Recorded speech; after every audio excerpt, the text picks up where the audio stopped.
So welcome to the next session. So the next session is going to be on transgenic animals. Here are the learning objectives of this session. So firstly, you should be able to describe how transgenic animals are generated, to understand the process in achieving production of recombinant proteins in animals, so namely transgenic animals, and we're going to explore different types of animal models. Also, we're going to explore the advantages and disadvantages of these different models for producing recombinant proteins in transgenic animals. So here's the introduction. A transgenic animal is one that carries a foreign gene that has been kind of deliberately inserted into its genome. So there's a genetic modification. And transgenesis is the process by which we're mixing up the genes. It's a kind of mixing up the genes that takes place. And those foreign genes which are then inserted into the germline of the animal, and they can be then transmitted to the progeny. And transgenic technology has led now to the development of fishes, livestock and other animals with altered genetic profiles, which are useful to mankind. So we have new and improved animals, and in fact for thousands of years people have actually improved crop plants as well as domestic animals through selective breeding. And so there's an example: we can have woollier sheep and also smarter dogs. So in fact it's possible to alter plants, animals and humans by genetic engineering. However, there is ethical considerations.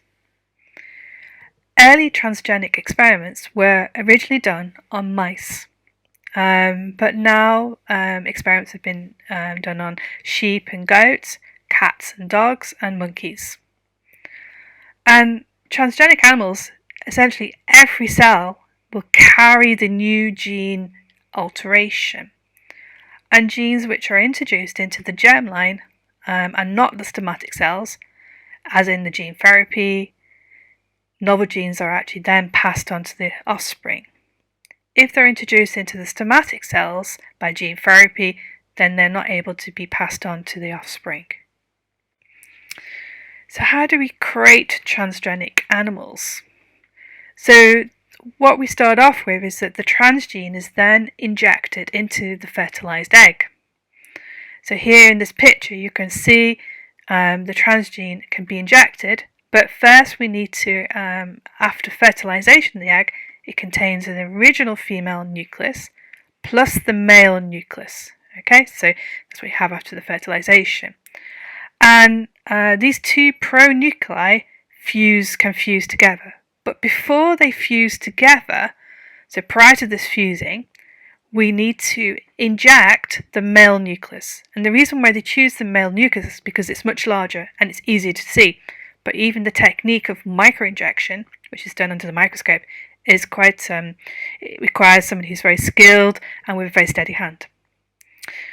So what happens then, once the egg has been injected, so the male nucleus has been injected, the egg is then cultured for several divisions, and much later then the engineered embryo then can be implanted into the womb of a female animal.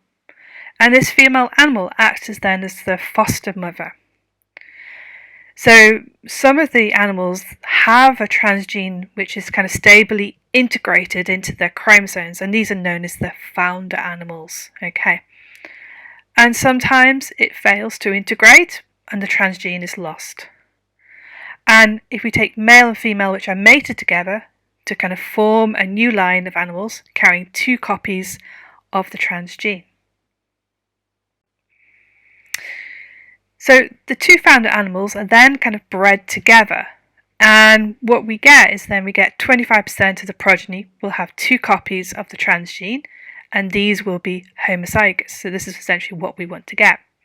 However, because of the genetic crossing, we will also get 25% which won't have any copies, so 0 copies, and also 50% will have only one copy. So the homozygous transgenic animals are actually useful as they can be interbred. If, however, we were to use a 50% with one copy, they would be heterozygous. Chimeric animals, these are kind of less common. This is where cell divisions occur before integration. And so what happens then is that some cells contain the transgene, but not all the cells do. And so what happens in this case is that the transgene can be lost. Also, you may get multiple copies of integration in the same nucleus. And so this can actually result in unstable integration, resulting in loss of the transgene.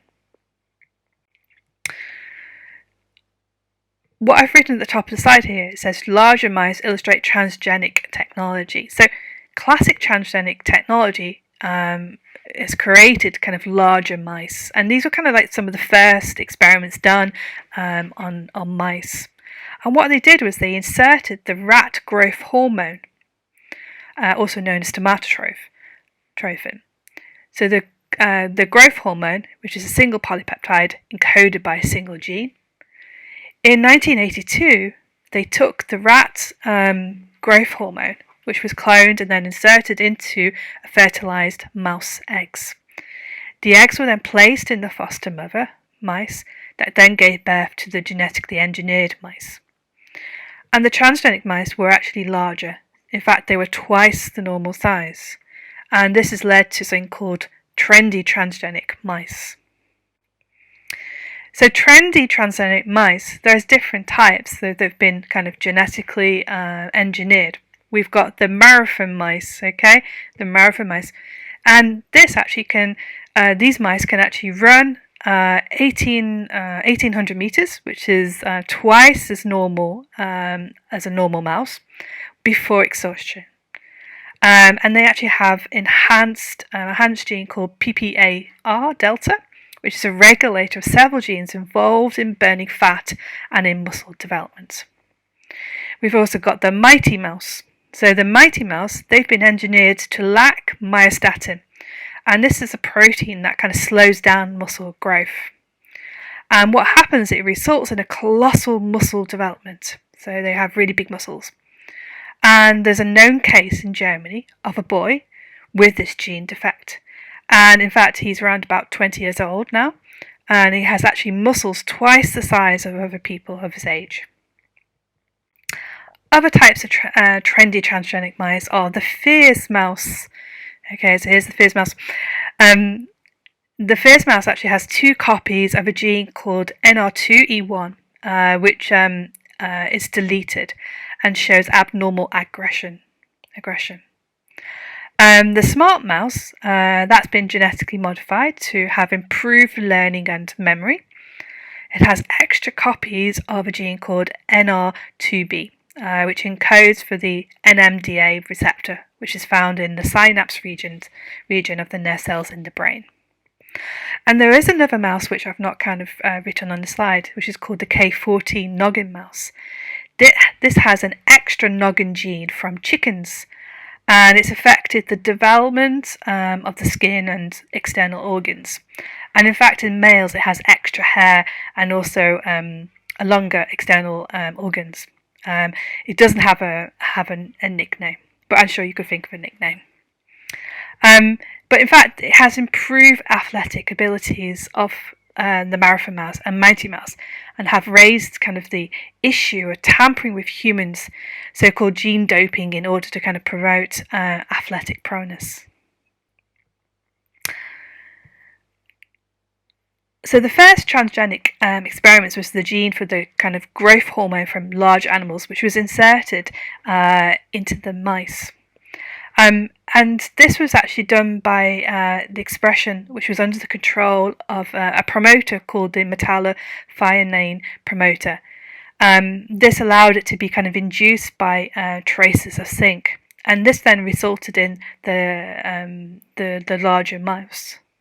So here you can see the gene here, so the DNA, and the promoter from the mouse gene. The DNA construct actually contained this rat somatotrophin gene, which was under the control, and And the transgene actually causes the mouse to kind of grow twice the normal size.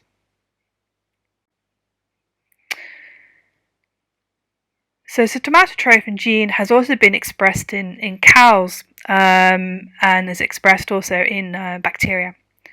The production of recombinant bovine somatotrophin, known as RBST, this has been shown to increase milk production as opposed to getting larger cows.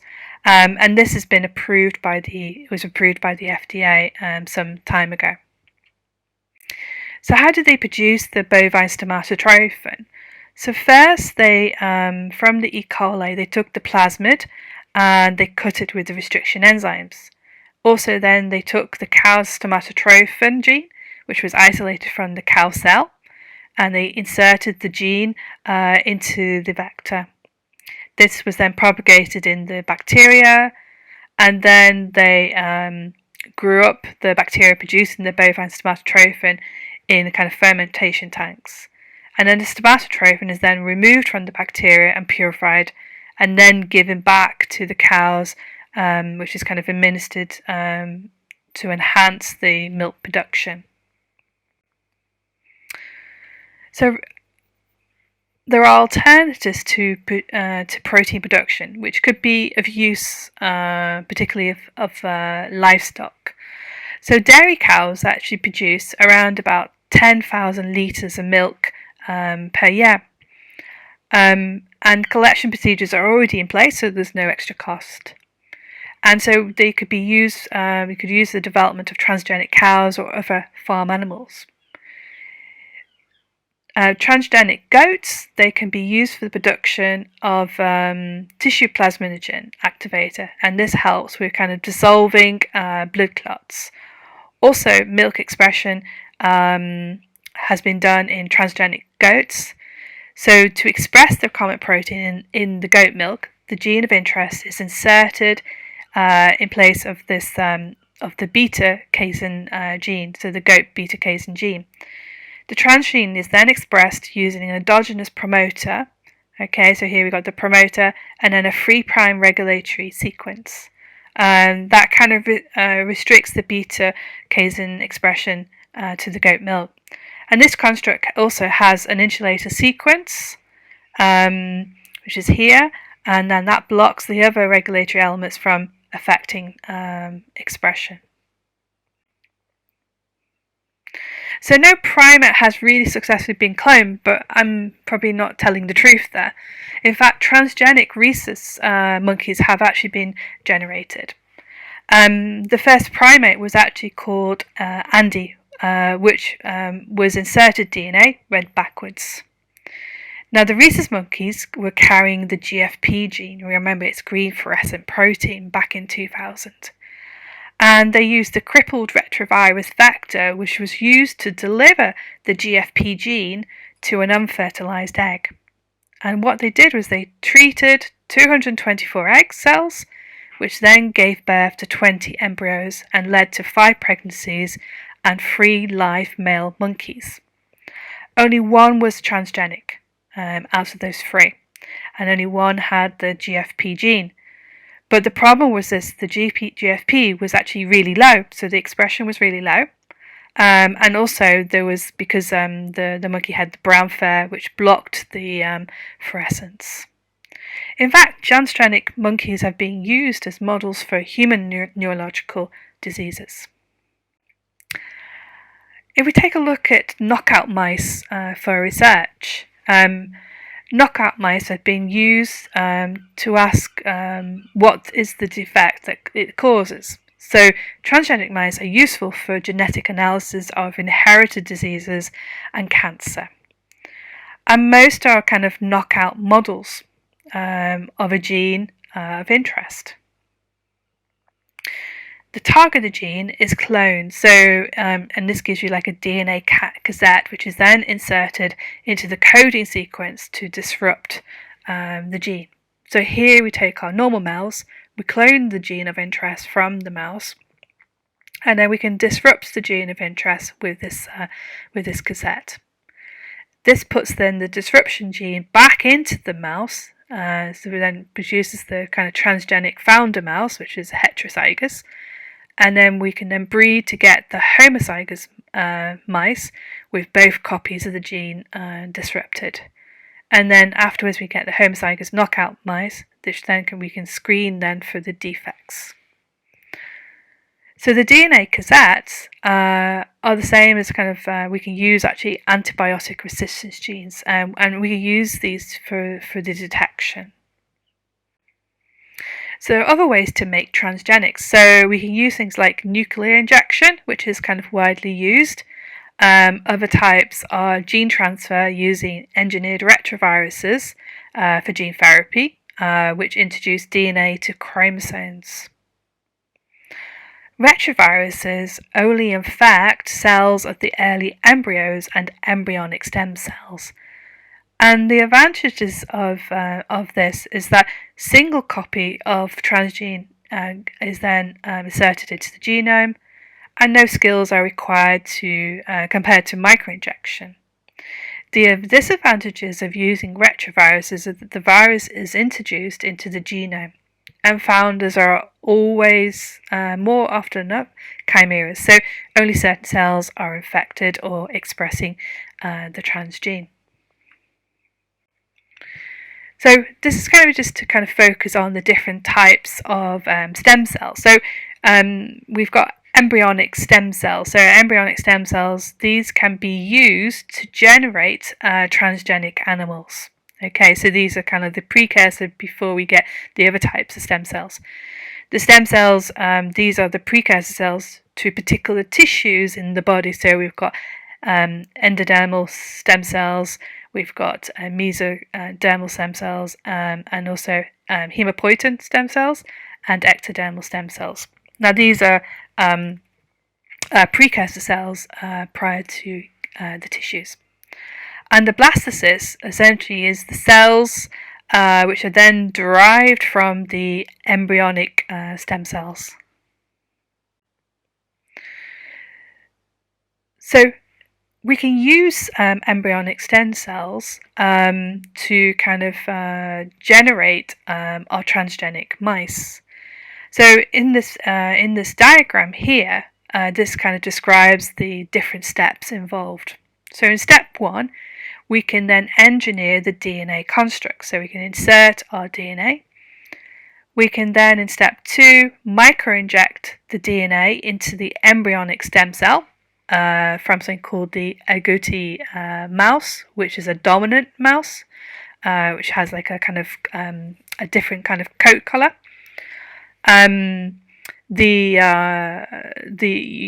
The stem cell chromosome, you can get like of our gene, we can get like this kind of homozygous crossing over, and then this kind of allows the recombination to occur in step 3. In step 4, we then insert the stem cells into the early embryos. So this is the blastocyst from the white male mouse. And in step 5, we then implant into the pseudopregnant female.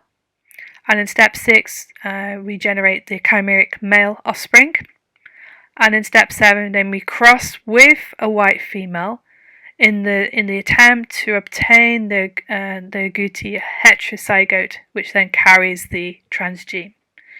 So in mice which are kind of black, which are recessive, and also agouti, which are dominant coat colours, these are often used. So sometimes we get geolocation effects in transgenics, and in fact we can get this whenever we do any sort of cloning or expression of our particular gene. In transgenic animals which are carrying the same inserted transgene, often they differ in expression. Also, the level, expression and pattern in different tissues can also vary. And this depends on the position where our transgene is integrated into the genome. It's also due to regulatory elements in the genome. And we have things like enhancer sequences, which work over long distances as well as in short distances. And it also depends on the physical state of the DNA, which can also affect, for example, we can have largely heterochromatin, which will lead to poor expression because the DNA is tightly packed and often methylated and covered in non-acetylated histones, which then leads to non-transcribed.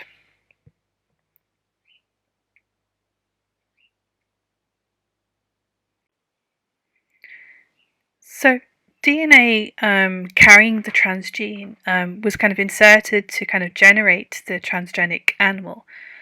And in this instance, the DNA was inserted into the region of the heterochromatin. Even though the transgenic animals were obtained, the transgene was not expressed. So to make another transgenic animal, the transgene is then expressed in the second animal, showing that it was intact in the first transgenic animal, because the location of integration was different to the early, which kind of lacked the expression, and it must have been due to the kind of positional effect. So location effects can be avoided by targeting the transgene to a specific site. And in order to do this, we can use, for example, alternative regulatory elements which can be built in. So, for example, enhancer sequences known as the locus control region, LCR. These sequences then control kind of nearby genes or clusters of genes in a kind of dominant manner. For example, the LCR, which can be put in front of the beta-globin gene cluster, this confers high expression. Also, another type of sequence is the insulator. So if a gene is kind of flanked by insulator sequences, so here we have our inserted transgene, and then here is the insulator sequence. This helps to protect from the effects of any kind of regulatory elements which are beyond the insulator sequence. So any of these regulatory elements which would normally block the transcription, they can be blocked by the insulator sequences. So the use of natural transgenes. So most genes, transgenes, are cDNA, and they differ from the wild-type version because they lack the introns. Most under the control of viral or artificial promoters. Whilst the use of full-length natural eukaryotic genes are more resistant if their upstream or downstream elements are included. So in fact, this kind of confers good expression. And so you need to kind of clone the natural genes, including their upstream and downstream elements, into artificial chromosomes such as YACs. So targeting integration into the genome. So targeting a transgene to a particular location on the host chromosome requires homologous recombination. Now, it's desirable for many reasons. Firstly, chromosome location affects the expression, and also the transgene is not always a novel gene and is a replacement, and so needs to replace the gene at the right location. For gene targeting, we can use special targeting vectors, and these are vectors for insertion and replacement. So the targeting vectors, they can insert a gene into a host chromosome. So that's normally at a specific location. And the vector has sequences which may be, so for insertion, they can be, these sequences here are kind of represented as the blue, for a kind of homologous recombination at the kind of insertion site.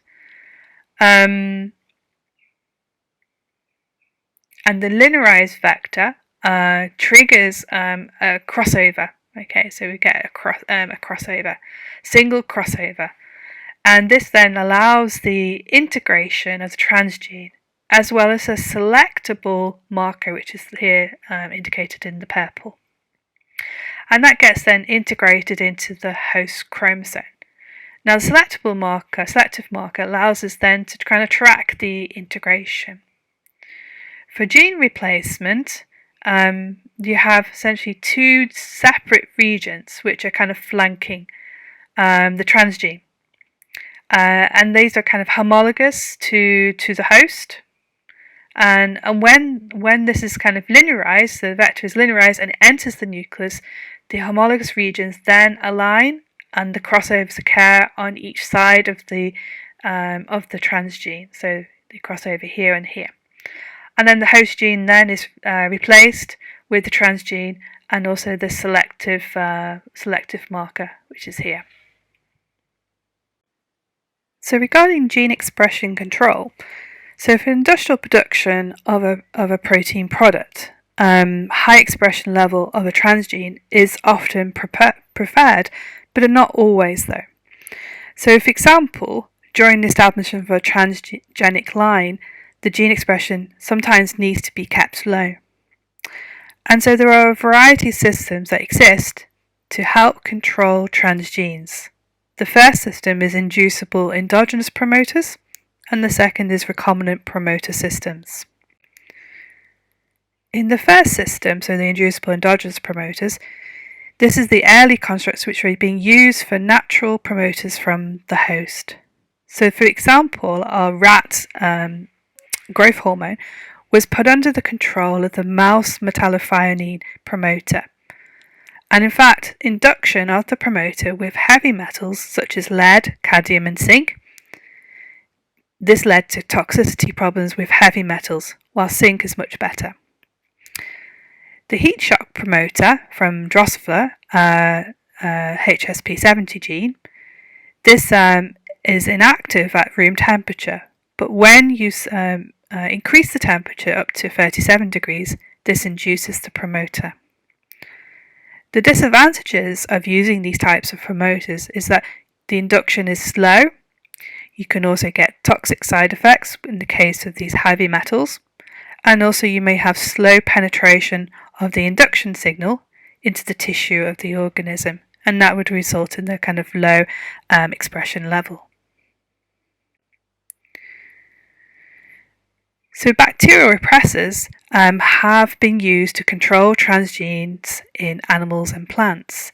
And for example, both LAC1 and so LAC-I and repressor and the TET-R repressor have been used.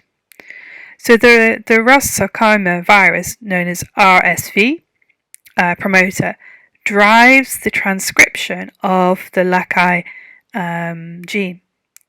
When the construct is expressed in a transgenic animal, the LAC-I protein is produced, and the LAC-I repressor binds to the operator, which is upstream, and if the transgene then blocks expression. So when you add IPTG, which is similar to the lactose, this helps to bind to the LAC-I, which then falls off the operator. Okay, so that falls off the operator, and then the gene is then transcribed. There are other types of recombinant promoter systems. So the one on the left here is called the hybrid system, or the hybrid TET-R V16 transactivator system. The hybrid protein, which is made from a TET-R V16, controls the transcription of a transgene, and the hybrid protein binds to the TET-R operator site, and the V16 domain activates then the transcription. When tetracycline is added, the TET-R domain binds to this, and it's then it's released then from the TET-O, and this then gives the inhibition of the gene, so the transcription is inactivated. In our second example, this is a system called reverse TET-R BP16 transactivator system. So the reverse TET-R V16 hybrid binds to the TET-O, so tetracycline operator site, only when tetracycline is present. So it can only bind when tetracycline is present to induce the binding. And what happens then is then you get the transgene, which is then transactivated in the presence of tetracycline.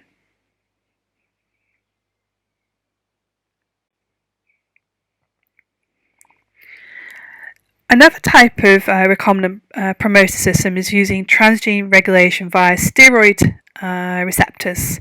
And here we've got the steroid receptor binding site, which is upstream of the promoter and transgene. When we add steroid, we can this then binds to the receptor and causes the steroid then to dimerize and bind to the DNA, and that results in the transactivation, which then obviously increases the expression. So gene expression by other ways. So there are two recombinase systems which are widely used, mainly in mice. These are known as the Cre recombinase from the bacterial virus P1, and the Flip recombinase known as Flipase from the 2-micron plasmid yeast. Both Cre and Flip recognize a 34 base pair site, which is known as the LOXP and FRIT. So this shows you that there are kind of two specific deletions in the transgenic animals. So the two LOX sites, which are inserted into the DNA, which are flanking the sequence to be deleted. When the Cre recombinase is activated, it recombines these the two LOX sites. Okay, so the two LOX sites recombine, and then the segment is then deleted. Okay, so the segment of DNA between them is then deleted. In the 2-mouse Cre LOX system, so this is one mouse has the target DNA that is to be deleted, and that's kind of flanked by two LOXP sites. In the second mouse, this has the Cre recombinase. That's under the control of a tissue-specific or inducible promoter. When the mice are mated, some of the offspring will receive both copies of these genetic constructs, so they express both of them. And so induction of the Cre protein leads to then deletion of the target DNA. So insects, several insects can be genetically modified, and one example is the Drosophila, which is actually used commonly as a model in the lab. The P elements, which are known as the transposons, they actually cause something called hybrid dysgenesis. And these P carrying a male, which is then crossed with a P negative female, transposition, is very high due to a lack of a repressor. We can also get random insertion of the P elements, which causes a high mutation rate and lowers the proportion of viable offspring, which is the result of hybrid dysgenesis. So the P elements can be engineered in Drosophila, and there are kind of two plasmids. So we've got the helper plasmid. This kind of supplies the transposase and also the P element with one of the inverted repeats, which is deleted.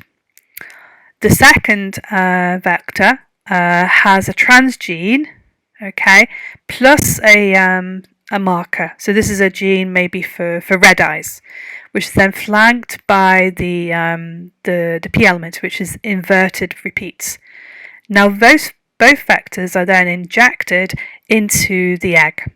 Okay, so we inject them into the egg, and then afterwards we can then look to see what offspring we have.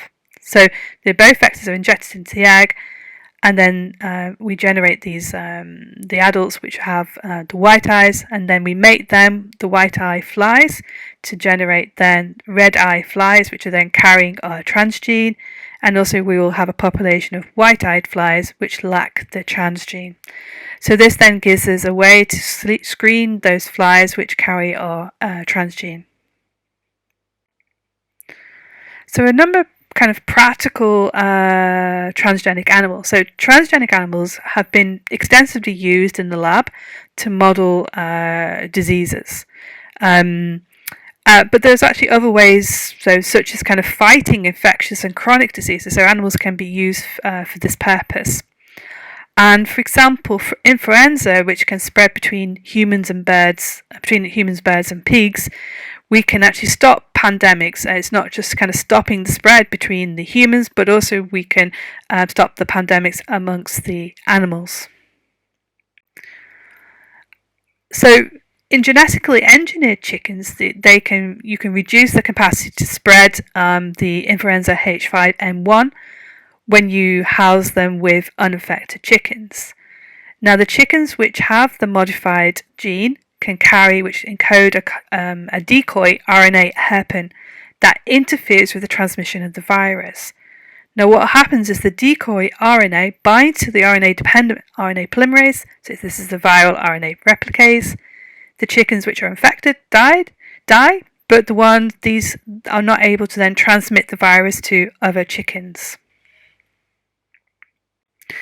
Other ways to make transgenics. So in goats, we can actually genetically engineer them to produce milk. And the milk can actually be genetically engineered to carry things like antimicrobials, vaccines, and other pharmaceuticals. And for example, antithrombin, which blocks protein coagulation, which leads to the absence, leading to kind of blood clots. Now, a company called Evo Biologics, have manufactured a drug called Atrin, which is a recombinant antithrombin, by using goats, and they've extracted from the transgenic goat's milk. Other uses of transgenic animals include, we can actually improve the food supply. So we can do this by altering the nutrient content of the animals. For example, pigs and sheep have been genetically engineered to produce more omega-3 fatty acids. And the genetic engineering can also remove allergens.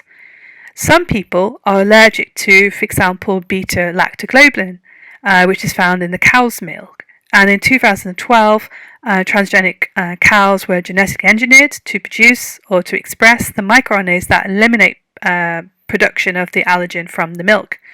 And the transgenic cow that was born was called Daisy. Unfortunately, Daisy actually lacked a tail, but nobody really understood why she lacked a tail.